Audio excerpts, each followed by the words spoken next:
Hello प्रिय विद्यार्थी, नमस्कार। न्यू नर्मदा इंस्टीट्यूट क्वेश्चन में आपका स्वागत है। हम आपके लिए रीजनिंग की कड़ी में फिर से पिछला वीडियो हम आपको घन घनाभ क्यू क्यूबाइट का जो इंट्रोडक्शन पार्ट है वो करवाए थे।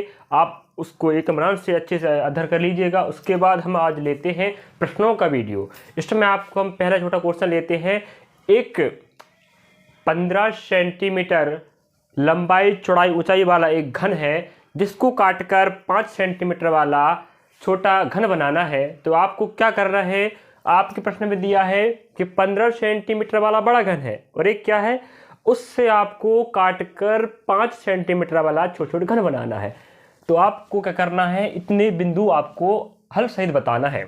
चलिए अब देखते हैं पहला बिंदु। अगर पूछता है पहला बिंदु कि दिए गए बड़े घन को काटकर 5 सेंटीमीटर वाले कुल छोटे घनों की संख्या कितनी होगी, तो हमें क्या चाहिए, पहला देखना है आपको।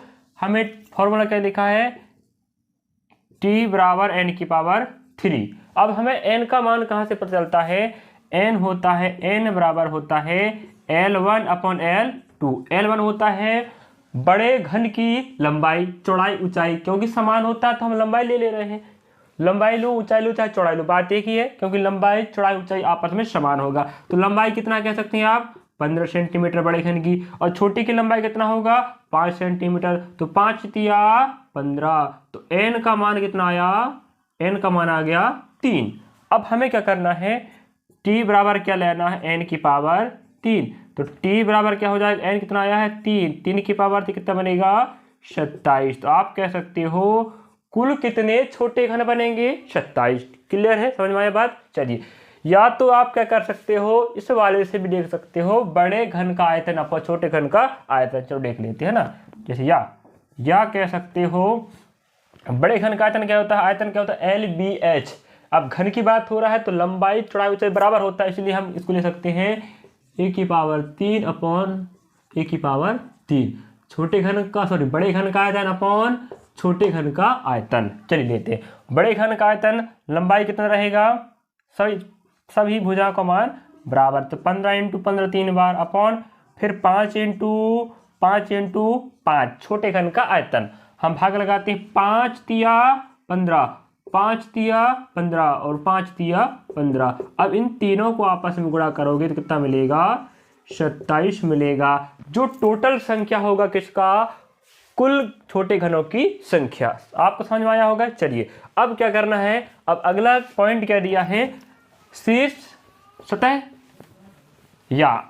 शीर्ष घनों की संख्या बताइए, या कह सकता है 3 सतह रंग युक्त घनों की संख्या बताइए। तो बात एक है, 3 सतह रंग युक्त की बात करेगा तो हमें हमेशा शीर्ष घन में जाना है, और उसका आंसर हमें कितना होता है, 8 ही होता, ध्यान रखें। इतना बात क्लियर है।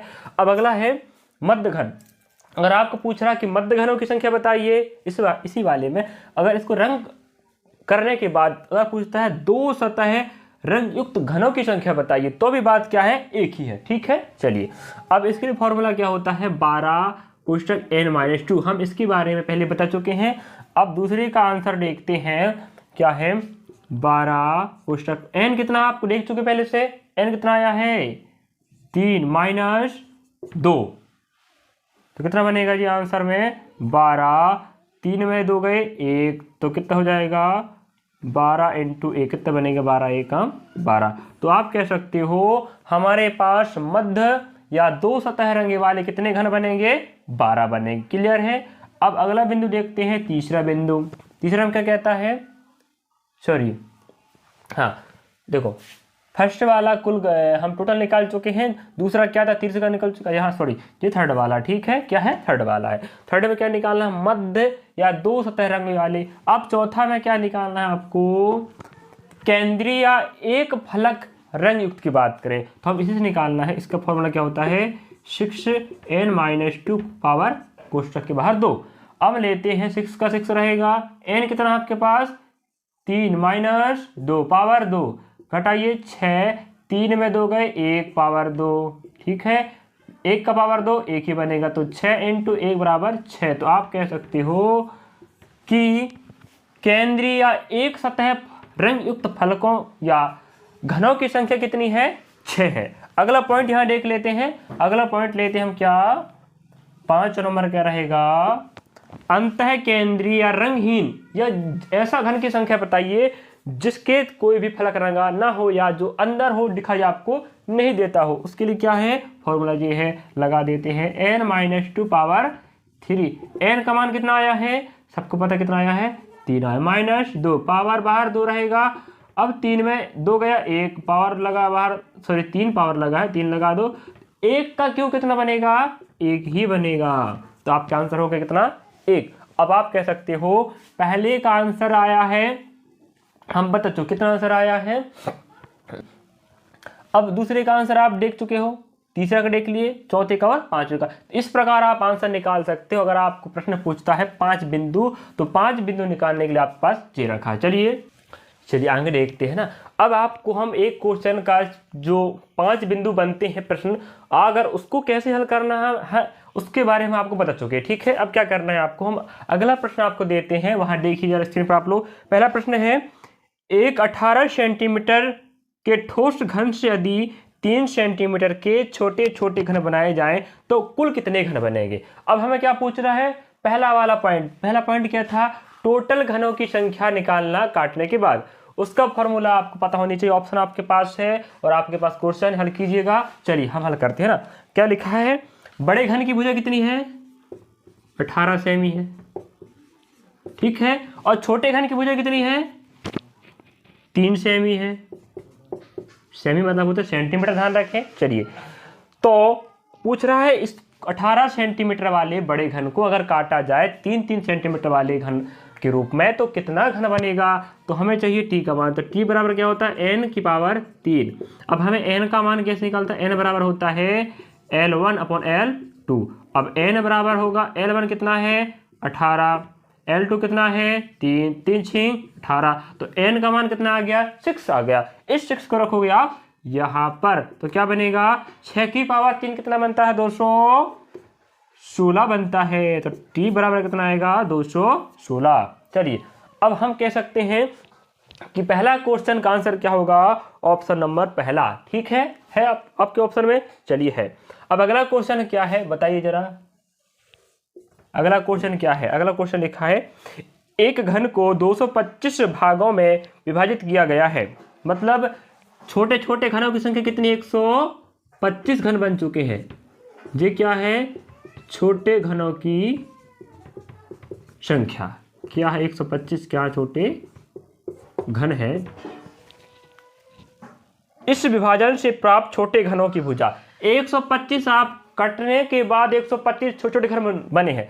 और उन घनों की बात करें तो क्या है, प्रत्येक घन कितने सेंटीमीटर का है, 3 सेंटीमीटर वाला है। ठीक है, अब हमें क्या चाहिए, यहां पूछ रहा है बड़े घन की भुजा क्या होगी। तो भाई हमें पता है 125 क्या है, टोटल घनों की संख्या है।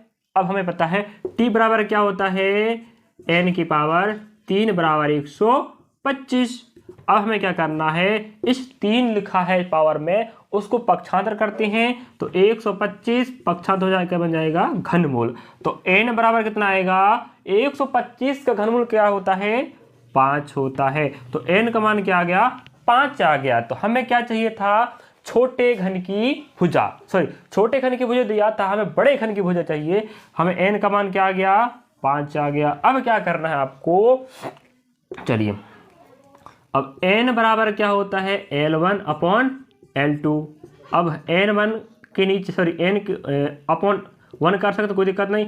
L1 का मान आपको पता है, नहीं पता तो L1 रहने दो। L2 का मान आप पता है, कितना दिया है, L2 मतलब होता है छोटे घन की भुजा की लंबाई, तो कितना है 3 सेंटीमीटर। n कितना आपके पास है, ये दिया 5, तो 5/1 बराबर L1/3। अब हम क्या करेंगे, त्रिया गुणा, तो कितना बनेगा, 5 तिया 15, 15 बराबर क्या बन जाए, 2 सतह अवश्य रंगी होनी चाहिए। कम से कम 2 हो जाए, 2 से कम नहीं होनी चाहिए, 3 हो जाए, 4 हो जाए, 5 हो जाए, लेकिन अधिकतम जा सकता है 3 सतह ही रंगी हो सकती है। इसलिए हमें लेना है 2 सतह वाला प्लस 3 सतह वाला। अब 3 सतह की बात करो तो 3 सतह में सिर्फ शीर्ष घन ही हो सकता है जो जिसके 3 फलक रंगे हो, जिनकी संख्या में से कितनी होगी, 8। ये तो क्लियर हो गया। अब 2 सतह कैसे निकालते हैं, 12 n-2, तो 12 बराबर कोष्टक n दिया है 5 माइनस 2 तो आ जाएगा 12 कोष्टक में 5 माइनस सॉरी घट कितना बन जाएगा जी 3, यहाँ हो जाएगा 12 तिया 36 प्लस 8 कितना बनेगा जी 44। क्या ऑप्शन दिया कहीं पर? चलिए हम देखते हैं ऑप्शन नंबर किस में दिया है जी बी में। तो हम कह सकते हैं थर्ड प्रश्न का आंसर होगा ऑप्शन नंबर बी।